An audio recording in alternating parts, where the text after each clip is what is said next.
영화 결백은 제목 결백에서 드러나듯 크게 보아 법정 드라마입니다.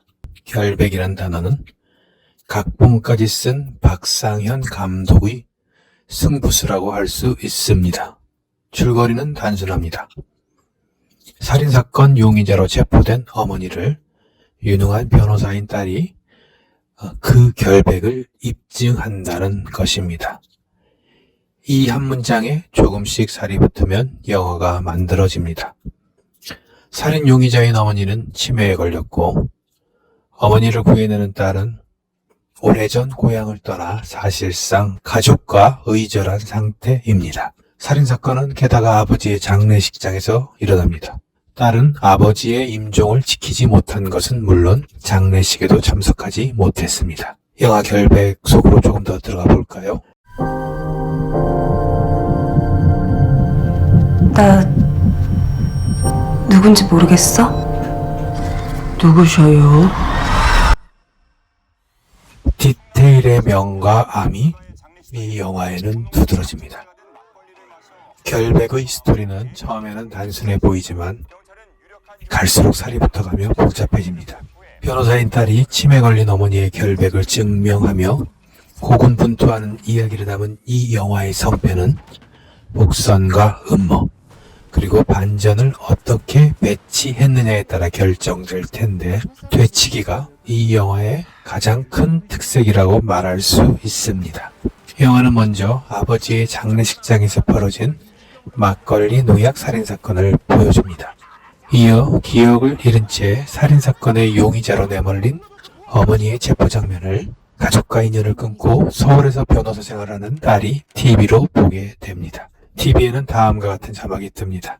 대천의 장례식장에서 농약 막걸리 살인사건 발생. 용의자 긴급 체포. 끔찍한 사건이 벌어졌습니다.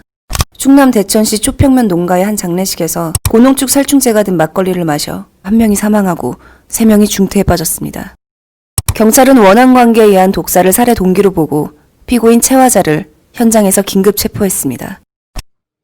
살인사건 용의자 화자는 배종욱이 어머니 화자의 결백을 밝히려는 변호사 정인을 신혜선이 영화 전개에서 중요한 역할인 악역 추 시장을 호준호가 맡았습니다. 하지만 현장 보존이며 초동수사 자체에 의심스러운 점이 한두 가지가 아닙니다. 목격자 진술 역시 CCTV 확인 결과 허위 증언이 의심됩니다. 추악한 진실을 파헤쳐가는 과정을 담은 무죄 입증 추적이란 것이 영화사의 설명인데 이 설명과 영화 전체와는 무관해 보이는 영화 도입부의 사건이 결말을 암시합니다. 결백을 밝힌다기보다는 무죄를 입증하려고 한 것이 이 영화 플롯의 핵심입니다. 감독은 변호사 정인에 의한 또 다른 무죄 입증 사건을 모두에 배치하여 관객에게 자신이 영화를 어떻게 풀어갈지 그 실마리를 던져 놓습니다. 치매로 기억을 잃어가는 엄마 화자는 영화가 전개되는 동안 대부분 딸인 정인을 알아보지 못합니다. 치매 걸린 사람이 살인사건을 계획하고 실행하는 것이 가능할까?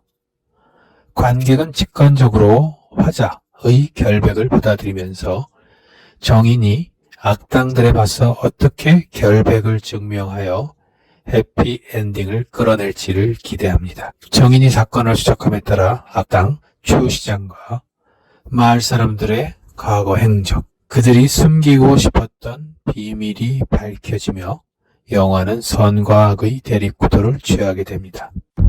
어머니가 정말로 결백하다고 생각하세요? 막걸리에 농약이 들었어? 이런 경우가 어디야, 이런 경우가? 피고인, 제가 누굽니까? 잘 모르겠슈. 딸도 못 알아보는 사람이 계획적으로 사람을 죽여요? 부당하게 살인자라 몰린 늙고 병든 여인과 그를 지켜내려는 그의 딸. 악당들은 가진 수단을 동원해 딸의 어머니 무죄 입증을 저지하고 급기야 살해까지 기도합니다. 그러나 이러한 유형의 영화에서 해피엔딩이 정해진 결말이라고 할 때 그러한 방해 책동은 모두 실패로 돌아가고 악당들은 응징되고 억울한 여인은 무죄를 입증받습니다. 예상할 수 있고 실제로 영화 결백에서 적용된 스토리입니다. 그러나 이 스토리는 안과 밖이 다릅니다. 앞서 말한 되치기가 일어납니다. 무죄입증 추적극이란 컨셉에 반영된 이 영화의 되치기 기술은 결백과 무죄입증을 다른 의미로 사용하는 방식으로 구사되었다고 하겠습니다. 그렇다고 관객이 변호사 정인이 구사한 되치기에 불편해할 것 같지는 않습니다. 왜냐하면 사법적 정의라고 하는 것이 현실에서 적용할 때 사법적이란 수식어를 떼어낸 정의 자체와 어긋날 때가 많기 때문입니다. 사법적 판단은 개인이 행한 어떤 구체적 행위의 유죄, 무죄를 따집니다. 그것은 법률 전문가 혹은 훈련받은 사법 관료들에 의한 영혼 없는 기술로 입증되어야 하는 것입니다. 반면 보편적 법감정은 구체적 행위보다는 어떤 사건에 휘말린 개인이 처한 맥락을 봅니다. 따라서 때로 보편적 법감정은 사법적 판단에 따른 유죄에 대해 결백하다고 상이한 판단을 내릴 수도 있습니다. 영화 결백은 이러한 어긋남을 파고들었습니다.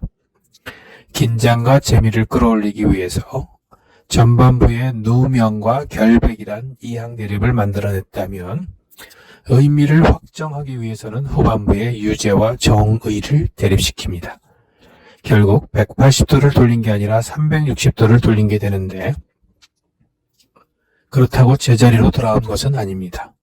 영화의 출연자들이 산출한 극중 의미의 위상은 처음과는 완전히 달라집니다.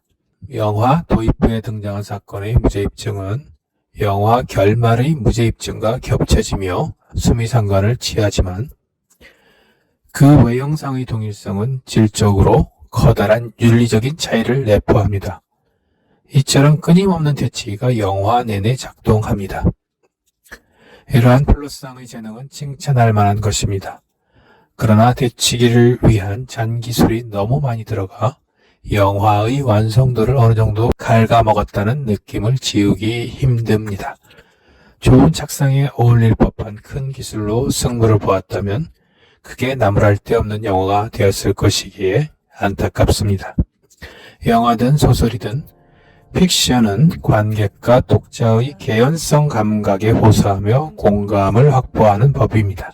과도한 디테일이 개연성을 파괴하면서 억지스런 연결을 만들어낼 우려를 감독은 고민해야 합니다.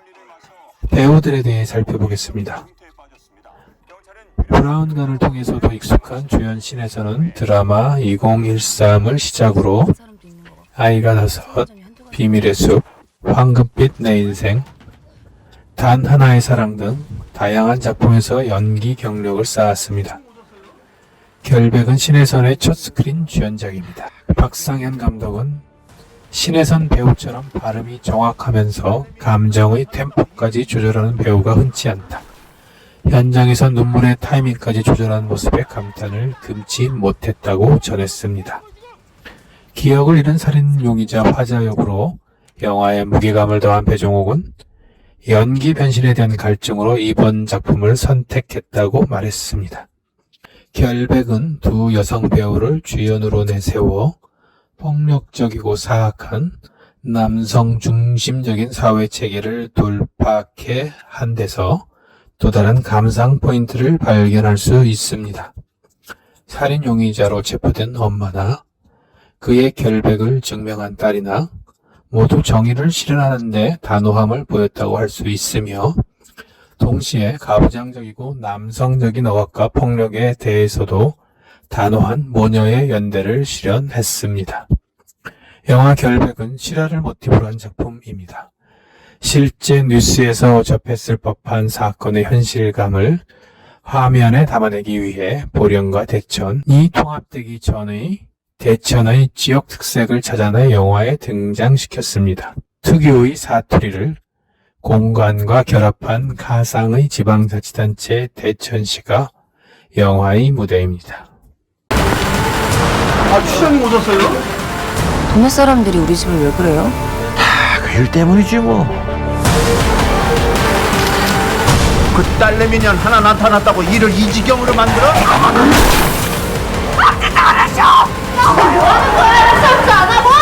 아픈 사람 불러놓고 뭐 하는 거야 지금?